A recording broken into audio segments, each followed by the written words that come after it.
Hello everyone, this is Hina and welcome back to my channel. In today's video, we are going to talk about Section 5 of Hindu Marriage Act. Section 5 में essential conditions दी हैं for a valid Hindu marriage. So let's get started. A marriage may be solemnized between any two Hindus. ठीक है? So Hindu Marriage Act में दो Hindus की ही शादी हो सकती है और हिंदूज कौन होंगे वो सेक्शन 2 में हमने ऑलरेडी डिस्कस कर लिया है. If the following conditions are fulfilled, यानी जो जितनी भी कंडीशंस हैं, 5 कंडीशंस हैं, ये सारी की सारी फुलफिल होनी चाहिए, तभी हम ये कह सकते हैं the marriage has been solemnized between two Hindus. सबसे पहली कंडीशन है neither party has a spouse living at the time of the marriage, यानी कि मोनोगैमी. ओके, मोनोगैमी होती है एक ही शादी करना, उसको मोनोगैमी कहते हैं. तो यहाँ पे उन्होंने प्रोहिबिट किया है कि अगर आपकी ऑलरेडी शादी हो रखी है तो आप दोबारा शादी नहीं कर सकते. ठीक है, अगर आप ऐसा कर रहे हैं, चाहे आप मेल हैं या फीमेल हैं, आपका स्पाउस लिविंग है और आप दोबारा शादी कर रहे हैं, तो जो आपने दोबारा शादी की है वो मैरिज जो होगी वो नल एंड वॉइड होगी, which is mention under section 11. तो वो वॉइड मैरिज की कैटेगरी में आएंगे. अब आपने यहाँ पे ध्यान रखना है कि जो अगर इफ यू आर डिवोर्स्ड या योर स्पाउस इज डेड, उस कंडीशन में आपकी जो सेकंड मैरिज है वो वॉइड नहीं होगी. अगर आपका स्पाउस लिविंग है, सो यहाँ पे मेल और फीमेल दोनों को प्रोहिबिट किया है. If you have a living spouse तो आप दोबारा शादी नहीं कर सकते. तो सबसे पहले तो उसका इफेक्ट क्या होगा, सेक्शन 11 में वो नल एंड वॉइड डिक्लेयर हो जाएगी. दूसरा, सेक्शन 17 जो है वो पनिशमेंट की बात करता है. अगर सेक्शन 5 क्लॉज 1 जो पहली कंडीशन है उसको वायलेट किया जाएगा, तो the person can be punished according to the provisions of section 494 and 495 of Indian Penal Code. 494 495 में प्रोविजंस दी हुई हैं related to bigamy. Bigamy has been declared as an offence in Indian Penal Code. तो अगर आप ऐसा करते हैं, आपकी स्पाउस लिविंग है, आपके जो हस्बैंड है या वाइफ है वो लिविंग है और उसके बावजूद आप दोबारा शादी करते हैं, तो वो सेकंड मैरिज तो नल एंड वॉइड डिक्लेयर होगी, बट आपके अगेंस्ट प्रोसिक्यूशन हो सकता है under section 494 and 495 of Indian Penal Code. ये सेक्शन 17 HMA में डिक्लेयर किया हुआ. तो पहली ये कंडीशन है. Second is related to consent. ठीक है, तो दो हिंदूज के बीच में हिंदू मैरिज एक्ट में तभी शादी हो सकती है अगर उनका जो कंसेंट है वो फ्री कंसेंट है. तो वो हम कैसे इंश्योर करेंगे कि फ्री कंसेंट है? सबसे पहले, at the time of the marriage neither party is incapable of giving a valid consent. तो ये देखना बहुत जरूरी है कि कहीं अनसाउंडनेस ऑफ माइंड की वजह से जो पार्टीज हैं वो कंसेंट देने में इनकेपेबल तो नहीं है. फर्स्ट कंडीशन इज कि आपका फ्री कंसेंट होना चाहिए. दूसरा ये देखना है कि हो सकता है कि वो कंसेंट देने के लिए तो केपेबल हो, but suffering from any mental disorder, और एक ऐसा मेंटल डिसऑर्डर जो कि आपको अनफिट करता है for marriage and procreation of children. तो पहला क्या था कि आप इनकेपेबल ही हैं, आपका जो अनसाउंडनेस ऑफ माइंड की वजह से आप इनकेपेबल हैं कंसेंट देने के लिए. लेकिन सेकंड कंडीशन में ऐसा हो सकता है कि आप केपेबल हो कंसेंट देने के लिए, मगर you are suffering from any mental disorder, जैसे कि स्किज़ोफ्रेनिया होता है या कोई और आपको ऐसा मेंटल डिसऑर्डर है जो कि आपको अनफिट करता है for marriage and procreation of children. तो वो कंडीशन है. तीसरा, जो ना ही इस कैटेगरी में आ रहा है ना ही इस कैटेगरी में आ रहा है, यानी कि ना आपको कोई ऐसा मेंटल डिसऑर्डर है ना ही आप अनसाउंड माइंड के हैं, बट आपको अटैक्स आते हैं इंसैनिटी के.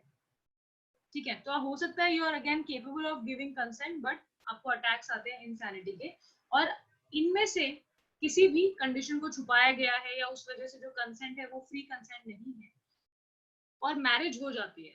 वो जो मैरिज होगी उसका इफेक्ट ये होगा कि वो मैरिज वॉइडेबल है.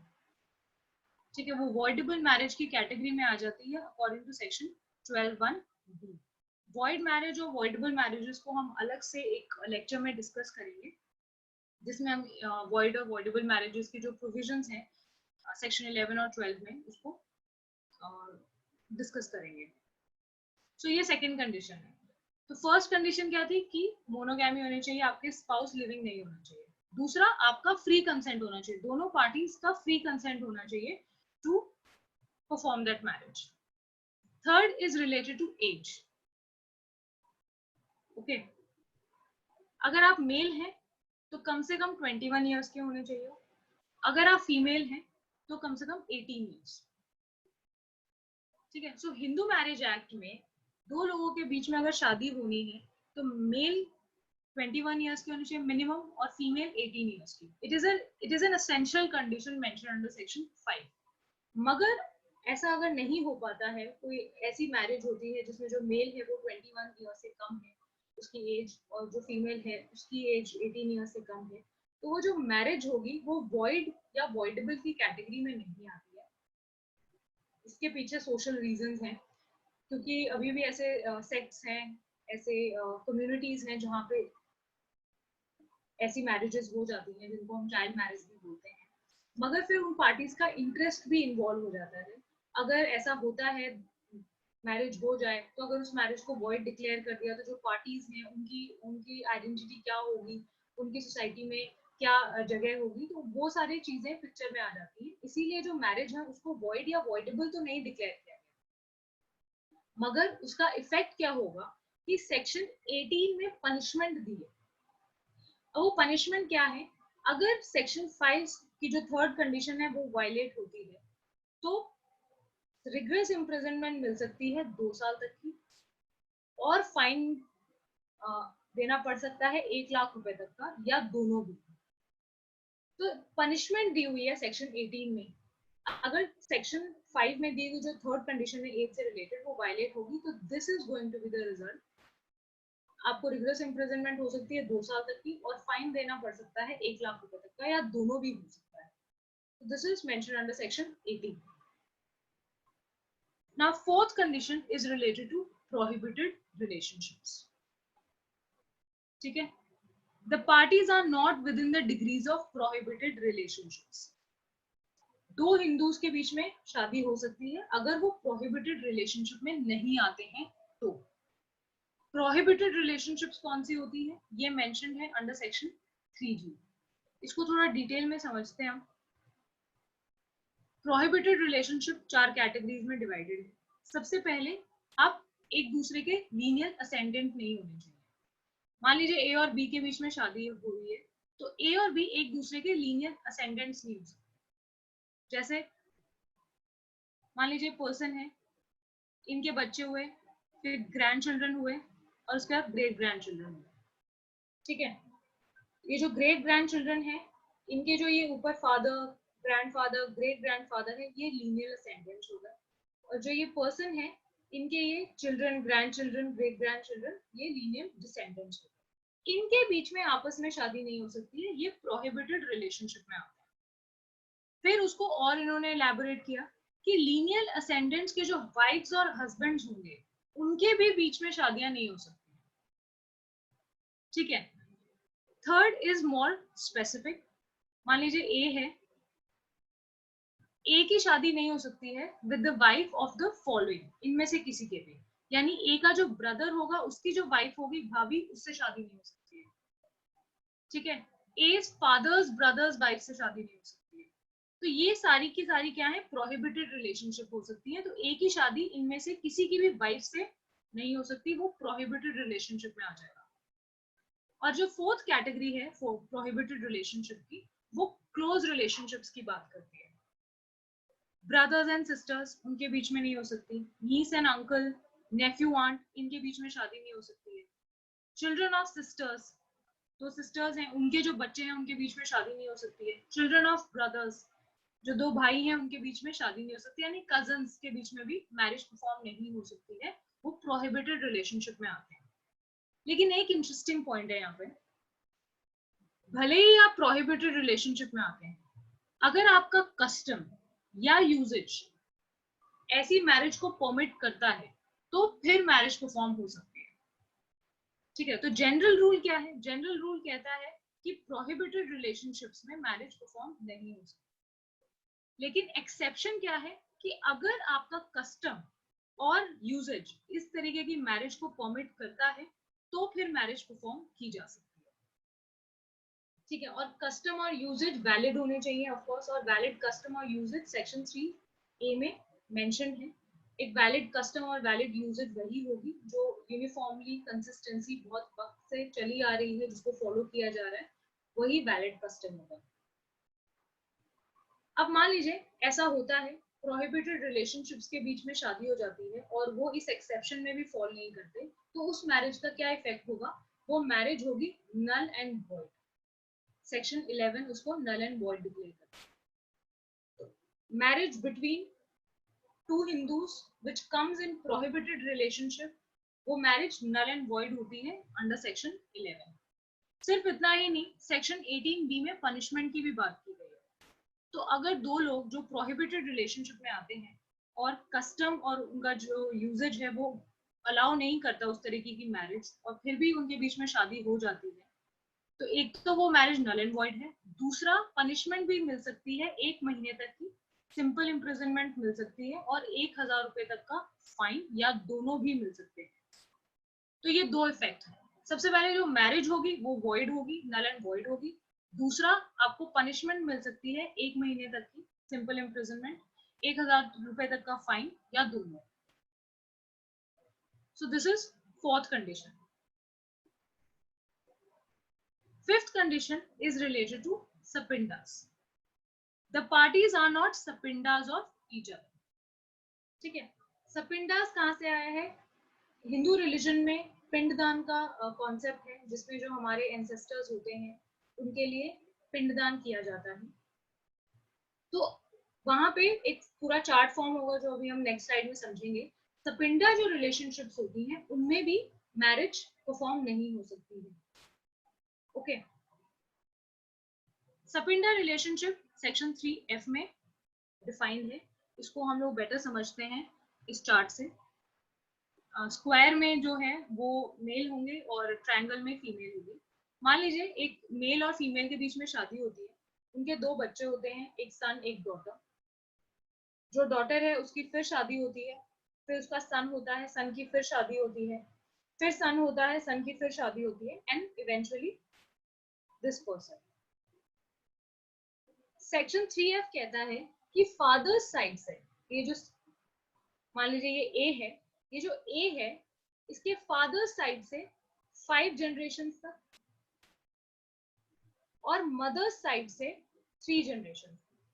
तो मदर साइड से 3 जनरेशन और फादर साइड से 5 जनरेशन तक वो मैरिज नहीं कर सकता किसी से, इंक्लूडिंग हिज ओन जनरेशन। तो 1 2 3 4 5, तो ये जितने भी लोग थे ये सब इसकी सपिंडा रिलेशनशिप में आ जाएंगे।